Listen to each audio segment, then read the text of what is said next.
네, 첫 번째 주제 공개합니다. 미 전방위 압박, 칼끝은 바이낸스로. 미국 상품선물거래위원회, CFTC죠. 이게 SEC가 아닙니다. 여기가 현지 시간으로 지난달 27일에 바이낸스 법인과 장펑자오 CEO 등을 상대로 소송을 제기했습니다. 그런데 불과 닷새 만에 새로운 10억 달러 소송까지 바이낸스가 직면하게 됐는데요. 이 속절없이 얻어맞고 있는 바이낸스를 통해 크립토 시장에 대한 규제가 어떻게 흘러갈지 이야기를 나눠보도록 하겠습니다. 일단 먼저 우리 정리황, 김동환 대표님. 네. 미국의 SEC가 아닙니다. 네. CFTC가 바이낸스 그리고 장펑자오 CEO를 소송을 제기한 배경은 뭔가요? 일단 미국에서 코인 관련 규제를 담당하고 있는 기관이 크게 두 가지인데요. 네. 말씀하신 대로 상품선물거래위원회 그리고 증권거래위원회 두 가지가 있죠. 근데 지금까지는 주로 SEC 이름만 많이 SEC에서만 계속 뭔가 보도가 많이 나왔습니다. 보도가 많이 나왔었는데 이제 드디어 CFTC가 나왔고 CFTC가 사실 기사는 많이 나오지 않았지만 2018년부터 계속 바이낸스를 조사해 왔다는 것으로 알려져 있는 곳입니다. 그래서 언제 이 소장을 내나를 이렇게 사실 업계에서는 좀 보고 있었는데 이번에 그게 갑자기 이제 쏟아져 네네네. 나온 거죠. 그래서 내용을 보면 기본적으로 어떤 혐의를 두고 있냐면 미국에서 상품 거래를 이제 알선할 때는 지켜야 될 연방법이 있습니다. 네네. 이 부분을 위반했다라는 것이 이제 크게 골자고요.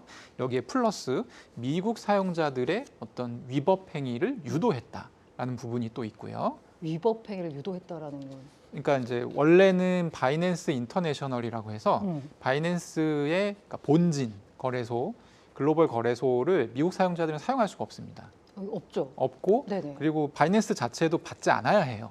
그런데 이것을 이제 우회해서 사용할 수 있는 방법이 뭐가 있습니다, 고객님이라고 이제 알려주는 주로 이제 돈을 많이 운용하는 기관 투자자들이나 돈이 많으신 그런 어떤 고객들을 대상으로 그런 친절한 안내를 한 것으로 이번에 이제 소장에 나와 있고요. 또 하나는 시장 조작을 했다. 바이낸스가 여러 가지의 가격 조작을 계정을 운용을 하면서 시장 조작도 했다라고 해서 보면은 내용이 2018년부터 조사한 것이 굉장히 이제 차근차근 잘 기록이 되어 있고 내부에서 어떤 얘기가 오갔는지에 대한 대화록이라든지 그리고 이제 저는 가장 좀 충격적이었다는 것이 크립토 기업들이 많이 사용하는 이 시그널이라는 앱이 있거든요. 네네네. 이 앱이 말하자면 내가 메시지를 보내면 일정 시간이 지나면 그 메시지가 사라져버리는 앱이에요. 비밀 메신저라고 볼 수 있겠네요. 그렇죠. 네. 그래서 근데 이제 사실 이 시그널 앱에서 얘기한 거는 그래서 바깥으로 알려지기가 굉장히 어려운 거죠. 그걸 한 사람은 노출시킬 수 있겠죠. 예, 한 사람은 노출시킬 수 있고 그리고 그조차도 서버에서는 시간이 지나면 없어지는데 그럼 한 사람이 캡처를 떴구나. 예, 누가 이것을 굉장히 성실하게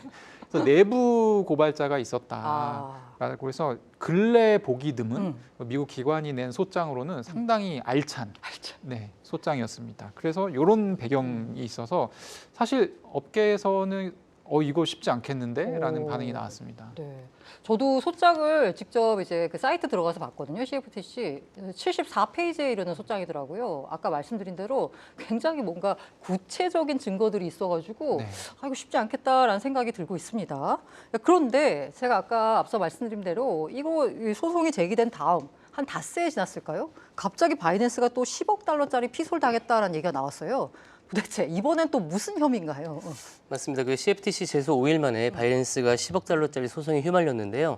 이번에 이제 누가 원고냐가 좀 재밌어요. 아, SEC 아닌가요? 네, SEC도 아니고 CFTC도 아니고 지금 사실은 미검찰이나 국세청 다 이렇게 뭐 들어갔다고 자금 그랬죠. 세탁처럼 네네. 돼 있잖아요. 그러니까 미국에서 바이낸스를 못 잡아서 안달인 거죠. 마치 무언가를 되게 오랫동안 준비한 걸 보면은 원한 관계는 아니지만 약간 현대판 더글로리 같은.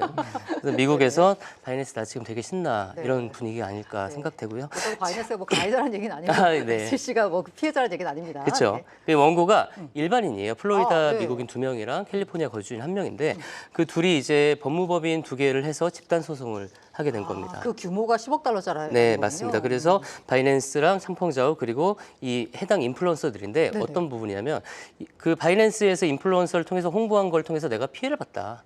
피해를 봤다는 거고 그 핵심은 이제 바이낸스 토큰 BNB에 대한 부분인데 네네네. 예를 들어 BNB를 소각을 해가지고 가치가 올라갔어. 그럼 이게 증권형 아니냐? 그쵸. 이제 이런 식으로 소송을 한 거고요. 여기서 만약 이긴다면 정말 수백만 명이 이거에 대해서 보상을 받을 수 있는 그림이 아니, 생기는 겁니다. 근데 만약에 그거 이기면 그 바이낸스에서 거래되는 거래되고 있는 수많은 코인들도 다 문제가 될 수도 있는 그럴 수 상황이 있죠. 심각한 상황인 것 같습니다. 그런데 이 와중에 우리나라 크립토 업계도 좀 영향이 관련이 돼 있는 게요. 사실 바이낸스가 고팍스 인수를 통해서 국내 시장에 진출한다라는 얘기가 연초에 쭉 나왔습니다. 실제로 이제 대주주 요건이 바뀌면서 되나보다라고 했었는데 이게 또 최근에 CFTC에 제소를 당하면서 문제가 있다. 네. 이루어지지 않을 가능성도 있다라는 얘기가 나오고 있는데 이거 거래 끝난 거 아닌가요? 저희도 사실 그렇게 많이들 알고 있었고, 근데 업계에서는 이제 아주 은밀하게 얘기가 됐던 것이 저게 저대로 끝날 리가 없다. 왜냐하면 두 가지가 핵심인데요. 네네. 고팍스 인수의 두 가지인데 하나는 이제 바스프라고 해서 VASP라고 하는 가상자산 사업자 일종의 이제 면허고요. 네네네. 두 번째는 전북은행이 여기에 실명 계좌가 들어가 있지 않습니까? 그래서 두 가지는 사실 전북은행은 언제든지 계좌를 회수할 수 있고 네네. 6개월 단위로 재계약을 하도록 되어 있는 것으로 알고 있는데, 그리고 바스프는 한국의 금융 당국에서 또 신고 수리를 해줘야 되기 때문에 금융정보분석원 FIU 변경 신고 수리를 해줘야 되기 때문에 이것도 뭐 바이낸스가 샀다고 해서 안정적인 것이 아니거든요. 그래서 얼마 전까지 바이낸스가 그래서 대주주가 바이낸스로 바뀌었습니다라는 변경 수리 신고서를 FIU에 제출했다까지 들었어요. 그렇죠. 근데 이게 아직 승인이 안 나고. 아직 승인이 안 난 것으로 알고 있고, 그리고 이 제출할 때만 해도 곧 수리가 되겠지. 나하고 생각. 왜냐하면 보통 이런 걸 할 때는 다 이제 얘기 다 했죠. 얘기 다 하고 네, 하거든요. 맞아요. 그래서 이제 될 것으로 봤는데 국내 이제 한 언론 보도에 따르면 최근에 이 지금 추정되는 네네. 인수 금액이 한 1,000억 원 정도 돼요. 네네. 이 중에 700억 원 정도는 이 고파이 맞습니다. 피해액이 700억 원 정도 되는 것으로 알고 있고, 그래서 제가 고파이 투자자분들을 이제 한시름 놓게 됐습니다라고 말씀을 드렸는데. 그렇죠. 이 바이낸스에서 직접 돈을 주는 것이 아니라 바이낸스 그 산업 발전 기금이라는 게 있는데 여기서 투자라는 방식으로 어쨌든 돈을 주기로 했는데, 그래서 지금 돈이 건너간 거는 계약금 쪽으로 15% 정도만 건너갔다. 그리고 조건이 붙어 있다. 이 면허와 계좌 관련해서 안 됐을 경우에는 이 계약이 이제 파기되는 그런 내용의 조건이 붙어 있다라는 보도였습니다. 그렇다 보니까 지금 이제 어떤 우려들이 나오냐면 지금 CFTC가 제소를 한 상황인데 맞아요. 거기에 보면은 뭐 사실인지 아직 모릅니다. 하지만 뭐 시장 조작 얘기도 있고 위법을 방조하거나 적극적으로 유도했다라는 내용들도 있고, 그렇기 때문에 FIU 입장에서는 자금 세탁 방지의 본령인 맞습니다. 기관이잖아요. 그래서 거기서 이거를 승인해주기가 상당히 좀 쉽지 않은 상황이 되지 않았나. 이런 얘기가 나와서 무산되는 거 아니야? 이런 얘기가 실제로 나오고 있습니다. 야, CFTC의 바이낸스 제소가 국내 투자들한테까지 영향을 미칠 줄 몰랐는데요. 아직까지 고파이 투자금을 못 받으신 투자자 여러분들이 많이 마음을 졸이실 것 같습니다. 부디 잘 결론 나기를 바라면서. 그런데 김난석 이사님, 최근에 또 보니까 미국의 크립토 거래소 빅시라는 곳이 SEC 증권법 위반 기소에 아예 그냥 문을 닫기로 했다. 우리 네. 영업을 이제 중단하겠다라고 했어요. 그럼 그만큼 이제 사업하기 어려워졌다는 얘기인가요? 그렇죠. 공식적으로 얘기한 거는 사업 이 산업 환경을 둘러싼 불확실한 규제 때문에 더 이상 운영이 힘들겠다라고 이야기를 한 거고요. 이제 빅시가 어디냐가 되게 중요한데 우리에게 좀 생소할 수 있어요. 저 이름을 잘 못 들어본 곳인데. 2019년에 생겨서 지금 코인마켓캡 개념으로 기준으로 227위 정도 되는 그럼 굉장히 정말 작은 작은. 거래소예요. 근데 거기까지 SEC가 이런 증권법에 대해서 손을 놨다는 건 아직 이제 수면 위로 올라가진 않았지만 정말 많은 것들에 지금 뭐 다 잡겠다는 얘기가 그렇게 보이는 거고요. 지금 여전히 이제 거기서 증권법 위반이라는 거 그리고 거기서 발행한 BXY라는 부분으로 뭐 900만 달러 수준의 어떤 불법적인 자금을 모았고 그리고 800만 달러 그리고 90만 달러 수준으로 뭐 횡령을 했다 이제 이런 이야기들 오고 가면서 그럼 장사 안 해. 이제 이렇게 된 거죠. 아까 말씀하신 대로 이 빅시라는 곳이 그렇게 규모가 크지 않은 곳임에도 불구하고 SEC가 이렇게 규제의 칼날을 뻗었다라는 걸 보니까 이제 다른 거래소도 약간 안심하기는 조금 쉽지가 않다라는 상황인데요. 제가 그 CFTC가 바이낸스에 대해서 소송을 제기할 때 소장 부분에서 인상적이었던 부분이 있습니다. 이 부분에 대해서 그러니까 비트코인, 이더리움, 라이트코인과 같은 커머더티 상품은이라고 했어요. 이러면서 CFTC는 비트코인, 이더리움, 라이트코인을 상품으로 규정했거든요. 그런데 불과 앞서서 지난달에 나온 SEC 위원장인 게리 겐슬러 위원장의 인터뷰를 보면 비트코인 빼고 다른 크립토는 다 증권이라고 생각한다라는 식의 인터뷰를 했어요. 근데 이제 두 개의 기관의 입장이 달라지는 거잖아요. 이러면서 뜬금없이 네가 거기서 왜 나와 느낌으로 리플 가격, XRP 가격이 최근에 치솟는 일이 벌어졌습니다.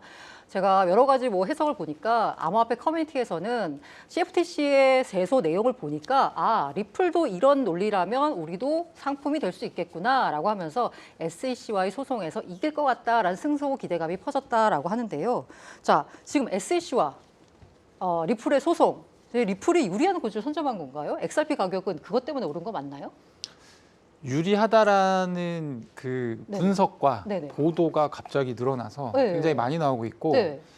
최근에 가격도 올랐잖아요. 굉장히 충격적인 사실이 최근에 바이낸스가 원래는 이제 비트코인 수수료를 안 받았어요. 네네네. 근데 최근부터 이제 3월 22일부터 받기 시작했죠. 네네. 그러면서 거래량이 급감했는데 그래서 그런 것이겠지만 어쨌든 USDT 거래량에 거의 필적하는 수준으로 원화 기반의 리플 거래량이 많이 올라왔습니다. 아, 1등. 네, 그래서 세계적으로 지금 리플을 한국 돈으로 이제 사고 파는 그 규모가 굉장히 커졌다. 그래서 이것들이 어떤 소송 승소에 대한 기대감이 반영된 것이 아닌가 싶고요.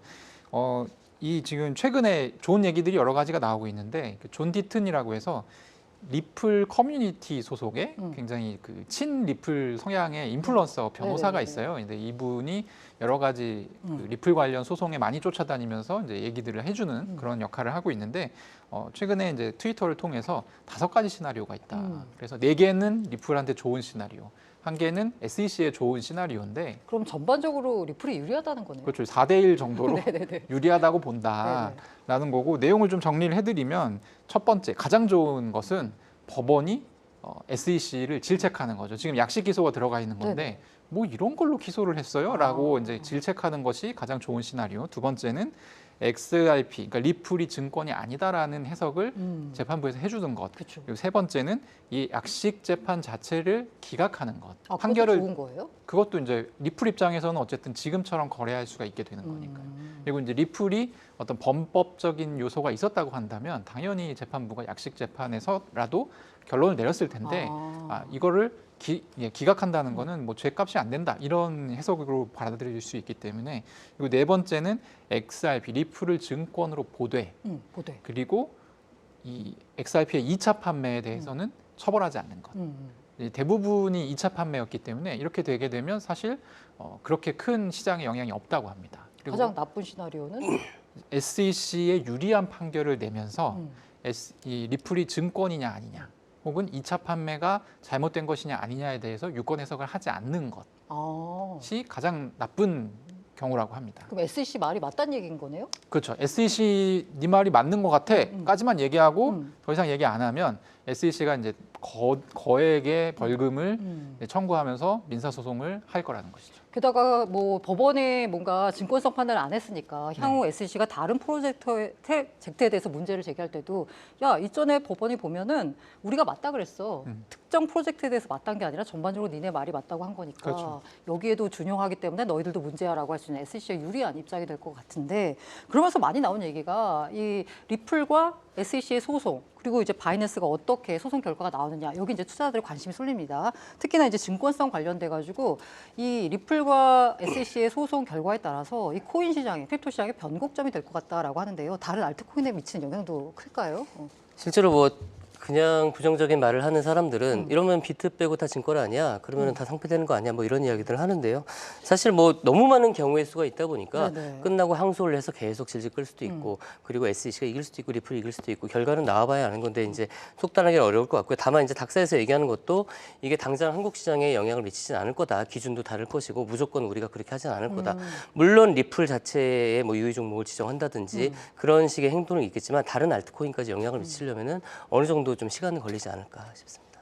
예, 어쨌든 이 소송 결과가 어떻게 나올지는 지켜봐야 되겠습니다만은 크립토 시장의 발전과 투자자들을 보호하는 데 뭔가 기여하는 방향 쪽으로 결론이 났으면 하는 바람입니다.